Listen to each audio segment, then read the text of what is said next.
आज मी तुम्हाला झटपट अशी मुगाच्या डाळीची आमटी म्हणू शकता, डाळ कांदा म्हणू शकता अशी बनवून दाखवणार आहे। त्यासाठी बघा कढई गरम करत ठेवली, त्यामध्ये तेल काढून घेऊया। तेल काढायचे आपल्याला अर्धी पळी, तुमच्या आवडीप्रमाणे थोडंसं कमी जास्त करू शकता आणि गरम होऊन देऊया। तेल चांगलं कडक गरम झालेलं आहे। छोटा एक चमचा मोहरी, छोटा एक चमचा जिरं, थोडीशी टाकायची हिंग पावडर, कढीपत्ता, एक मिडियम आकाराचा कांदा।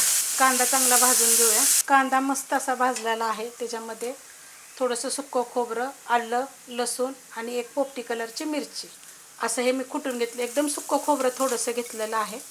एक गड्डी लसूण आहे आणि अर्धा इंच आलं आहे आणि एक पोपटी कलरची लांबडी असते ना मिरची, ती अर्धी घेतलेली आहे। एक मिनिटभर परतून घेऊया, जेणेकरून त्याचा कच्चापणा जाईल। मस्त असं परतून घेतलेलं एक मिडियम आकाराचं टोमॅटो मिक्स करूया। गॅस मिडियमच आहे। चवीप्रमाणे टाकायचं आत्ताच मीठ आणि ह्याला एक मिनिटभर परतून घेते। मस्त असं परतून घेतलेलं आहे। त्याच्यामध्ये टाकायची थोडीशी हळद, घरची हळद आहे बघा, कलर किती छान आला। 1.5 चमचा कांदा लसूण मसाला, छोटा 1 चमचा गरम मसाला मिक्स करून घेते चांगलं। मस्त असं बघा मिक्स करून घेतलेलं आहे। मुगाची डाळ 150 ग्रॅम घेतलेली, फक्त स्वच्छ धुवून घेतलेली, भिजत वगैरे घातलेली नाही।